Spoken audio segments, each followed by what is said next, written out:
सतगुरुदेव की जय। कबीर यह मन मस्करा कहूँ तो माने रोस, जा मारक साहिब मिले तहाँ न चाले कोस। कबीर जी कहते हैं कि यह मन तो बहुत ही चुलबुला और मदमस्त है। यदि इसे कुछ समझाने का प्रयत्न करे तो यह बुरा मानता है तथा खिन्न हो उठता है। जिस भक्ति साधना के मार्ग से अंतर्यामी परमात्मा का साक्षात्कार हो सकता है, उस ओर चलने को यह तैयार ही नहीं होता। मन को जितना जिस ओर से रोकने का प्रयास किया जाता है, यह दुखी होकर उतना ही उसी ओर चाहता है। मन चलता तन भी चले, ताते मन को घेर, तन मन दोऊ बसी करे, होए राई सुमेर। मन से ही तन प्रभावित होता है।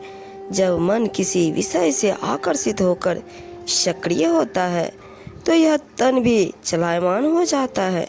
इसलिए सदैव मन को वश में रखना चाहिए।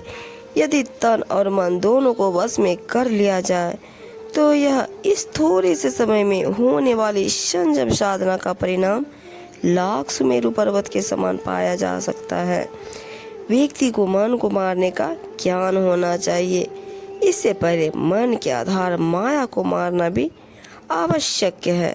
मन में बैठी माया ही मन को भटकाती है। मन और माया दोनों में अद्भुत एकता होती है।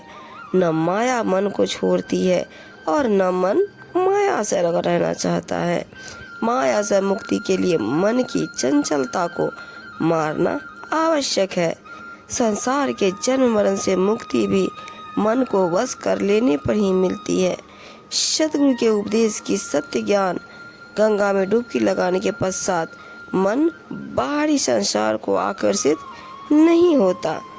तब मन के अंदर में माया भी मर जाती है। मेरे मन में पड़ी गई ऐसी एक दरार, फटाफटिक पासन ज्यों मिले न दूजी बार। कबीर साहब जी कहते हैं, राग द्वेष के इस संसार में मन का विचलित होना तो सामान्य सी बात है, परंतु इसके अंदर आए हुए संदेह आदि का मिटना बहुत ही दुष्कर है। किसी कारणवश मेरे मन में एक ऐसी संदेह रूपी दरार पड़ गई है जो अब दूर नहीं हो सकता। जैसे पत्थर की चट्टान फटने पर किसी भी उपाय से दोबारा ठीक नहीं होती, ठीक उसी प्रकार फटा हुआ मन भी नहीं जुड़ सकता। जीती लहर समुद्र की, देती मन की दौर, सजे हीरा नीपजे जो मन आवे ठोर। समुद्र की जितनी अनगिनत लहरें व तरंगे हैं, उतनी ही मन की कामनाओं की दौर है।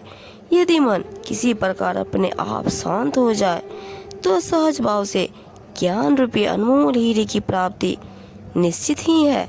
इस जगत में सब ज्ञान के अभाव में ही दुखी और अशांत है।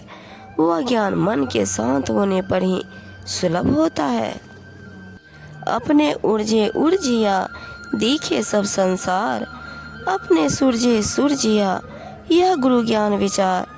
अपने कर्मों की उलझन में ही सारे संसार के लोग उलझे हुए प्रतीत होते हैं।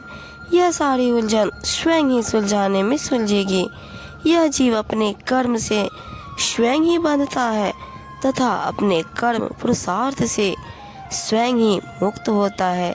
यही गुरु का उत्तम ज्ञान विचार है।